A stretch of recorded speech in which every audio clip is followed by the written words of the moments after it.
Joining me now in the studio, he's the TV critic for The Sun. He's got a fantastic piece in The Sun today about the return, the ridiculously overblown return of Holly Willoughby to This Morning. We'll talk about that later, Abby. But first of all, let's go through some of these big stories. I mean, what's your take on Gillian Keegan? I mean, there was this sort of human moment when she, well, why don't everybody effing praise me? You know, well, you know, the swearing bit, you know, people say it's absolutely wrong that why does no one ever congratulate the captain of the Titanic? Yeah, exactly. 700 people got off that. Yeah. Do you hear about that? Yeah. No. Exactly. No, but so, I mean, so what rankles with me is not the fact that she swore. That was quite a good human moment and will do her no harm at all. What will do her any harm, a lot of harm, is her contention that people think she's doing a great job.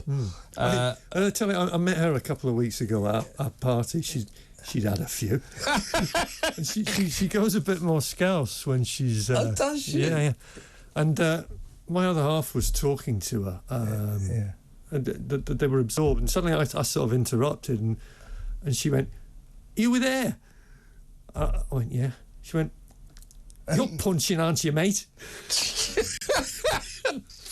I didn't realise she was a Scouse. Yeah, and I thought, wow, I've waited 50-odd years for a politician to tell me the truth. They finally do. It's at my own expense. Well, I didn't mind what she did yesterday. Yeah, I felt it was a human moment. I agree with that. It feels the world crumbling around her. Yeah. And she's kind of lashed out.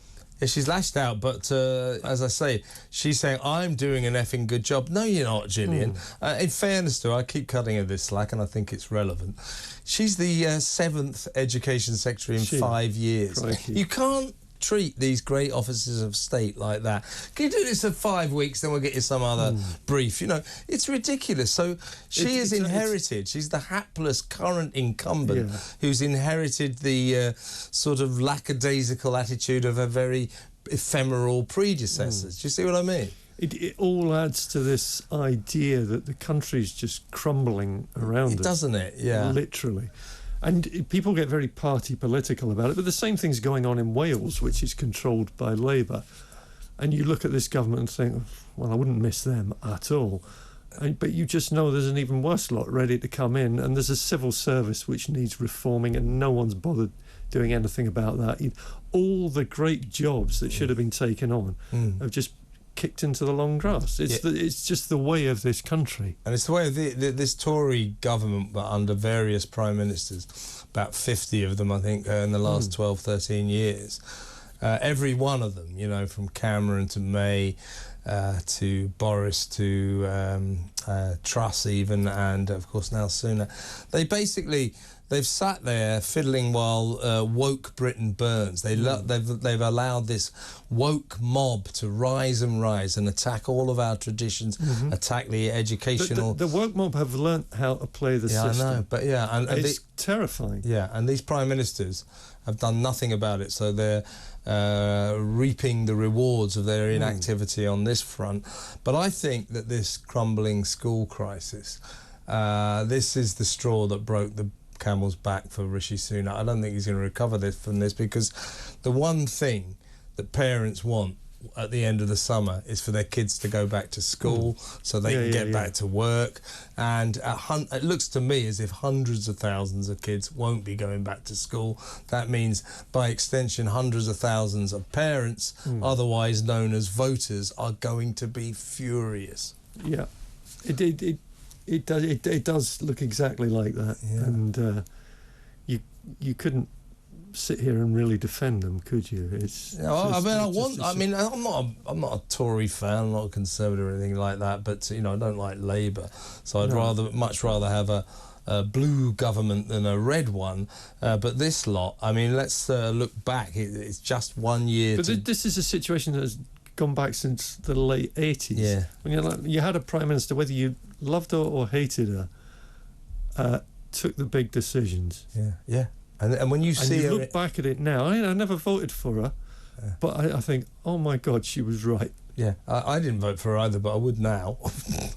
I think most Labour voters would beg for her to come back. By the way, you see old footage of her.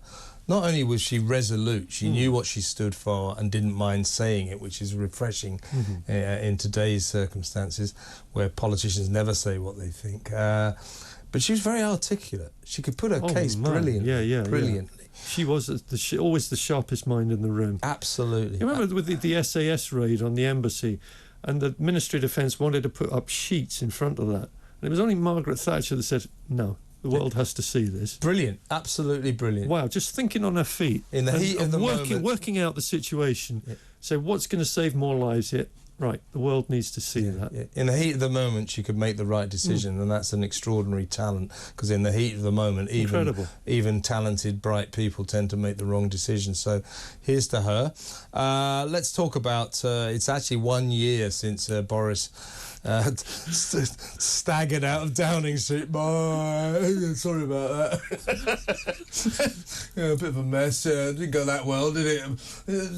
Disappointment, all in all. I don't really see people clamouring for his return either. Well, they did for a while. A lot of TalkTV viewers and listeners were very keen on him.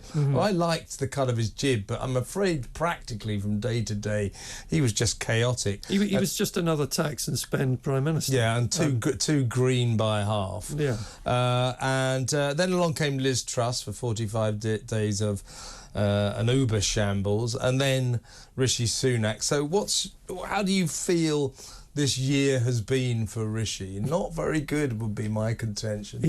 The best you could say is that he steadied the ship. Yeah. Steadied the ship, but he didn't stop the boats. He did not stop your boats, Kevin. No. That sense of disaster every day is now just a disaster every month. Yeah. So in that sense, it's progress. But in every other sense, you just think, well, this time next year, he's going to be on the lecture circuit. Yeah, exactly. 95% of schools are just fine. Great statement, Rishi. The 5% add up to more than 1,000 schools. And more than 1,000 schools closing. Who's doing the communications there? That's what Gillian Keegan. And she's doing an effing good job, I'll tell you. Do I hear that? No. I love her new Scouse incarnation that you brought about.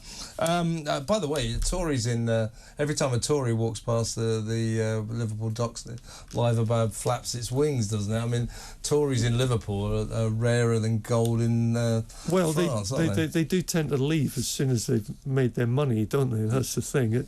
Jimmy Tarbuck Sillars of this world couldn't get out fast enough. Yeah, I'm afraid that it's not a healthy place for Tories to live.